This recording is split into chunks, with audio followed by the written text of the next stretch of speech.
आज आपण 100 राज्यघटनाचे प्रश्न बघणार आहोत जे तुमच्या एक्झामसाठी महत्त्वाचे ठरेल. बघा, कालच्या व्हिडिओमध्ये आपण 100 भूगोलचे प्रश्न बघितले होते. आज देखील आपण राज्यघटनेचे प्रश्न बघणार आहोत. चला, पहिला प्रश्न. भारतीय राज्यघटनेचे शिल्पकार कोण मानले जातात? तर आपले भारतीय राज्यघटनेचे शिल्पकार आपल्या सर्वांना माहिती आहे, डॉक्टर बाबासाहेब आंबेडकर यांना भारतीय राज्यघटनेचे शिल्पकार मानतात. आता मसुदा समितीचे अध्यक्ष कोण होते? तर मसुदा समितीचे अध्यक्ष होते डॉक्टर बाबासाहेब आंबेडकर. पंडित जवाहरलाल नेहरू नेमकं कोण होते? तर आपल्या भारताचे पहिले पंतप्रधान पंडित जवाहरलाल नेहरू होते. आपल्या भारताचे पहिले राष्ट्रपती होते राजेंद्र प्रसाद. पहिले राष्ट्रपती राजेंद्र प्रसाद आणि पहिले पंतप्रधान पंडित जवाहरलाल नेहरू. ठीक आहे, क्लिअर. चला पुढे.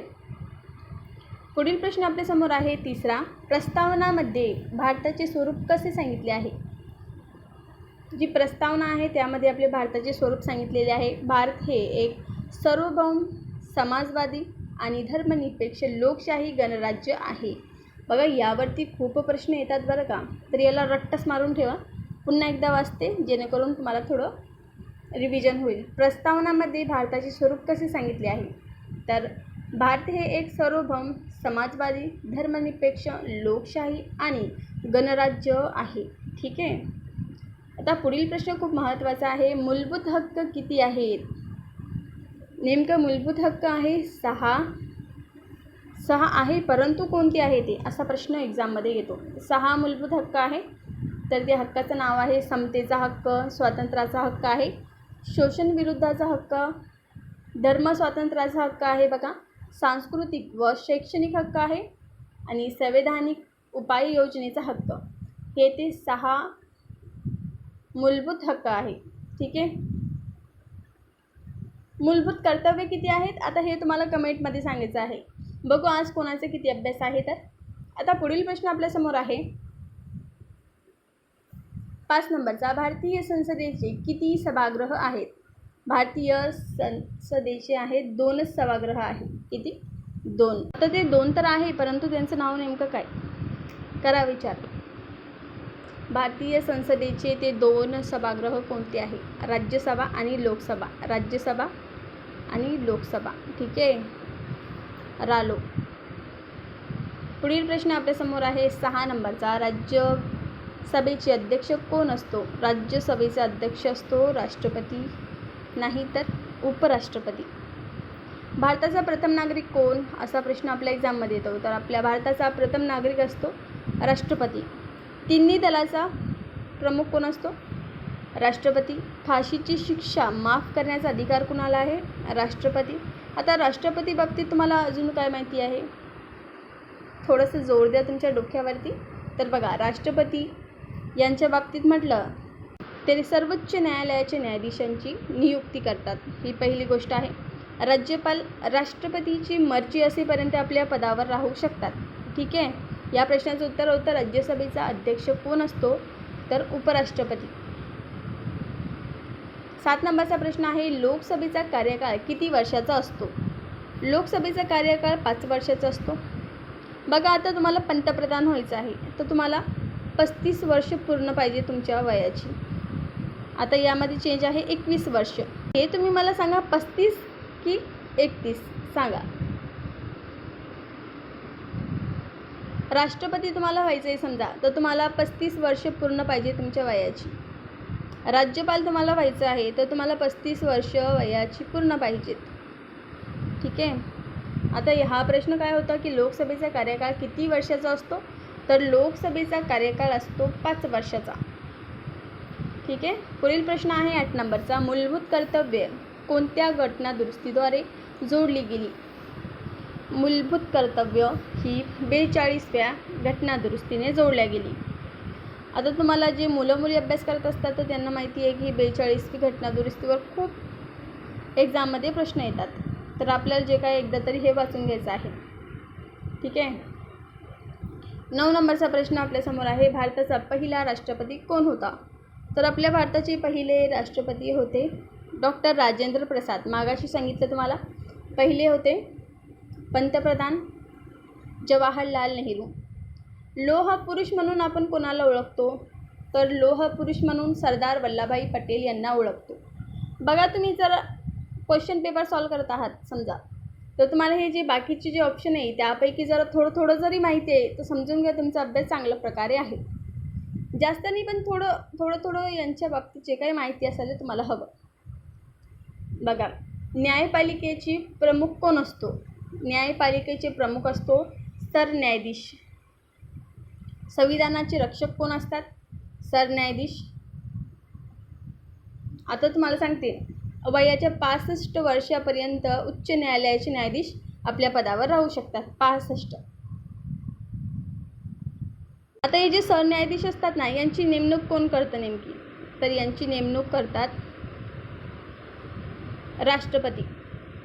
आता समजा राष्ट्रपती झाले तुम्ही, तर तुम्हाला शपथ कोण देतात? तर हे सरन्यायाधीश तुम्हाला शपथ देतात. उच्च न्यायालयाचे न्यायाधीश राष्ट्रपतींना शपथ देतात जेव्हा ते निवडून येतात त्यावेळेस. ठीक आहे, समजत असेल तर लाईक शेअर करत चला, कमेंट करत चला.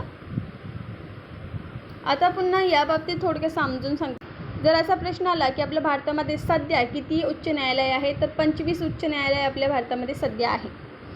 सर्वोच्च न्यायालय कुठे आहे? उच्च न्यायालय दिल्ली या ठिकाणी. ठीक आहे, चला पुढील प्रश्न आहे 11 नंबरचा. भारतीय राज्यघटनेचा स्वीकार कधी झाला? भारतीय राज्यघटनेचा स्वीकार 26 नोव्हेंबर 1949. आता हे बघा ना, आपण संविधान वाचतो तर त्यामध्ये ही दिनांक येते ना, तर त्यावरून तुम्ही लक्षात ठेवू शकता की भारतीय राज्यघटनेचा स्वीकार 26 नोव्हेंबर 1949 रोजी असं आपण संविधानमध्ये वाचतो. ठीक आहे, पुढील प्रश्न. राज्यघटनेतील प्रस्तावना कोणत्या भागात आहे? कोणत्या भागात आहे सांगा. या भागावरती प्रश्न येतात बरं का, हे कमेंटमध्ये सांगा मला. ठीक आहे, 13 नंबरचा प्रश्न आहे, मूलभूत हक्क कोणत्या भागात आहेत? मूलभूत हक्क आहे भाग 3 मध्ये. भाग 3 मध्ये मूलभूत हक्क नमूद करण्यात आले आहे. 14 नंबरचा प्रश्न आहे, भारतातील संघराज्य व्यवस्था कोणावर आधारित आहे? भारतातील संघराज्य व्यवस्था कॅनेडियन या देशावर आधारित आहे. आता तुम्हाला माहिती आहे का, अमेरिका या देशाचे चलन काय? डॉलर. अमेरिका या देशाचे चलन आहे डॉलर. तुम्हाला एक खूप महत्त्वाचा आज एक नवीन प्रश्न शिकवते. तुम्हाला माहिती असेल, अमेरिकाचा जो फ्लॅग आहे ना बघा, फ्लॅग, त्यावरती बघा असा आहे बॉक्स, त्यामध्ये असं ते काय असं डॉट आहे. तर ते नेमकं डॉट काय? ते किती डॉट आहे? तर टोटल डॉट आहे 50 आणि ते अमेरिकेचे राज्य आहेत. ठीक आहे, अमेरिकामध्ये किती? 50 राज्य आहे. चला पुढे. 15 नंबरचा प्रश्न आहे, राज्यघटनेचे कायमस्वरूपी सभासद किती? कायमस्वरूपी सभासद सांगितलेला आहे.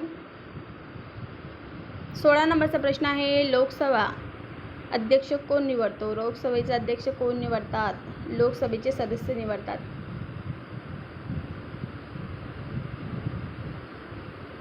पुढील प्रश्न 17 नंबरचा प्रश्न, उपराष्ट्रपतीची निवड कोण करतो? उपराष्ट्रपतीची निवडणूक मंडळ करतो. पुढील प्रश्न आहे 18 नंबरचा, मूलभूत कर्तव्य किती आहेत? मूलभूत कर्तव्य आहेत बघा 11. आता मूलभूत कर्तव्य कसं लक्षात ठेवायचं? समजा पुतळे आहे, समजा आपली शाळा आहे, गव्हर्मेंटच्या ज्या ज्या गोष्टी आहेत त्यांचं जे काय, समजा आपला फ्लॅग आहे इंडियाचा, तर त्याचं जे काय आपण अपमान नाही करायचं. आपले जे गव्हर्मेंटच्या वस्तू आहे त्याला सांभाळायचं, म्हणजे त्याचं नुकसान वगैरे करायचं नाही. तर हे जे मूलभूत हक्क जेवढे पण आहे ना ते 11 आहे, हे आपल्याला लक्षात ठेवायचं आहे. मूलभूत कर्तव्य, माफ करा. 19 नंबरचा प्रश्न आहे, राज्यपालांची नियुक्ती कोण करतो? राज्यपाल हे राष्ट्रपतीची मर्जी असेपर्यंत आपल्या पदावर राहू शकतात आणि राज्यपालाची नियुक्ती राष्ट्रपती करतात. हे आपल्याला लक्षात ठेवायचं आहे. 20 नंबरचा प्रश्न आहे, सर्वोच्च न्यायालयाचा प्रमुख कोण? सर्वोच्च न्यायालयाचा प्रमुख असतो सरन्यायाधीश. समजा तुम्हाला आता व्हायचं आहे राज्यपाल, तर तुम्हाला 35 वर्ष तुमच्या वयाची पूर्ण असावी. 21 नंबरचा प्रश्न आहे, पंचायती राज व्यवस्था कोणत्या घटना दुरुस्तीने आली? पंचायती राज व्यवस्था यावरती प्रश्न वारंवार येतो. तर 73व्या घटनादुरुस्तीने पंचायती राज व्यवस्था आली. 22 नंबरचा प्रश्न आहे, नगरपालिकांसाठी कोणती दुरुस्ती आहे? 74वी. ठीक आहे.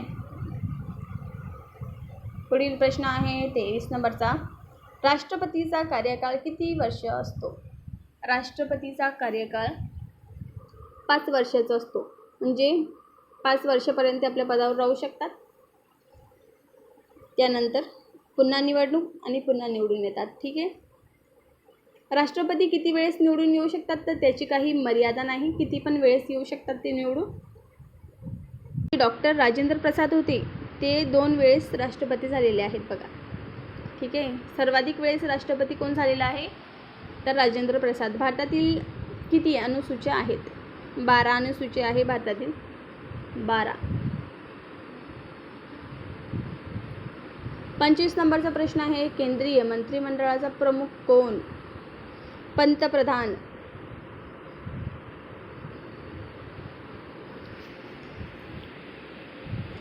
सव्वीस नंबरचा प्रश्न आहे, न्यायिक पुनरावलोकन संकल्पना कोणाकडून घेतली आहे आपण? तर अमेरिका या देशाकडून आपण ही संकल्पना घेतलेली आहे. 27 नंबरचा प्रश्न आहे, राज्य विधिमंडळाचे प्रमुख कोण? तर विधानसभाचे अध्यक्ष. 28 नंबरचा प्रश्न आहे, आणीबाणीची तरतूद कोणत्या भागात आहे? तर आणीबाणीची तरतूद आहे 18व्या भागात. 29 नंबरचा प्रश्न आहे, निवडणूक आयोग किती सदस्यांचा असतो? संसद ठरवतो बघा. 30 नंबरचा प्रश्न, मागाशी समजून सांगितलं की भारताचे पहिले पंतप्रधान कोण? जवाहरलाल नेहरू. आणि पहिले राष्ट्रपती राजेंद्र प्रसाद. लोहपुरुष सरदार वल्लभभाई पटेल. आता तर पाठच झाला असेल तुम्हाला. राज्यघटना दुरुस्तीची प्रक्रिया कोणत्या कलमात आहे? तर कलम 366. वित्त आयोग कोण नियुक्त करतो? तर राष्ट्रपती हे वित्त आयोग नियुक्त करतो. चला पुढे बघा, 52 ही कलम कशा संबंधित आहे? आता ही जी 52 कलम आहे ही राष्ट्रपती संबंधित आहे. 52 कलम राष्ट्रपती संबंधित. आता थोडक्यात बघू ना आपण मग. आर्टिकल आहे आणि सब्जेक्ट. कलम 52 आहे राष्ट्रपती संबंधित. कलम 63 आहे उपराष्ट्रपती संबंधित. 74 आहे पंतप्रधान यांच्या संबंधित आणि 79 आहे संसद या संबंधित. हे जे 4 कलम आहे ना, तर यावरती एक प्रश्न तुमचा हमखास येतो. 1 मार्क समजून घ्या. तर याला पाठच करून ठेवा. स्क्रीनशॉट वगैरे काढला तरी चालतं. दुसरा प्रश्न, भारतीय संविधान कोणत्या वर्षी लागू करण्यात आला? भारतीय संविधान लागू केव्हा झाला सांगा. आता काय असेल या प्रश्नाचं उत्तर? याला कमेंटमध्ये सांगायचं आहे तुम्हाला. मी जाणून बुजून काही प्रश्नाचं उत्तर लिहिलेलं नाही, जेणेकरून तुम्ही कमेंट करसाल त्यामध्ये उत्तर देसाल. ठीक आहे. भारतीय राज्यघटनेत मूलभूत हक्क कोणत्या देशातून घेण्यात आले आहे? मूलभूत हक्क आपण अमेरिका या देशाकडून घेतले आहे. अमेरिका. आता थोडक्यात दाखवून देते. हे बघा, खूप महत्त्वाचं, यावरती देखील एक प्रश्न येतो. संसदीय शासन पद्धती आपण इंग्लंड या देशाकडून घेतलेली आहे. संसदीय शासन पद्धती आपण कोणत्या देशाकडून घेतलेली आहे असा तुला प्रश्न येईल, तर इंग्लंड. मार्गदर्शन तत्त्वे हे आपण कोणत्या देशाकडून घेतले आहे? तर आयर्लंड. मूलभूत हक्क हे आपण अमेरिका या देशाकडून घेतले आहे. आणि कायद्याची निर्मिती हे आपण इंग्लंड या देशाकडून घेतलेली आहे. ठीक आहे. आवडत असेल तर लाईक करत चला, शेअर करत चला. बघा, चौथा प्रश्न, राष्ट्रपती राज्यसभेत किती सदस्यांची नियुक्ती करू शकतात? आता हा प्रश्नाचं उत्तर तुम्हाला द्यायचं आहे कमेंटमध्ये. ठीक आहे. आणि पार्ट 2 हे तुम्हाला लवकरात लवकर मी कळवेल. आणि व्हिडिओ आवडला असेल तर लाईक शेअर करायला विसरू नका. धन्यवाद.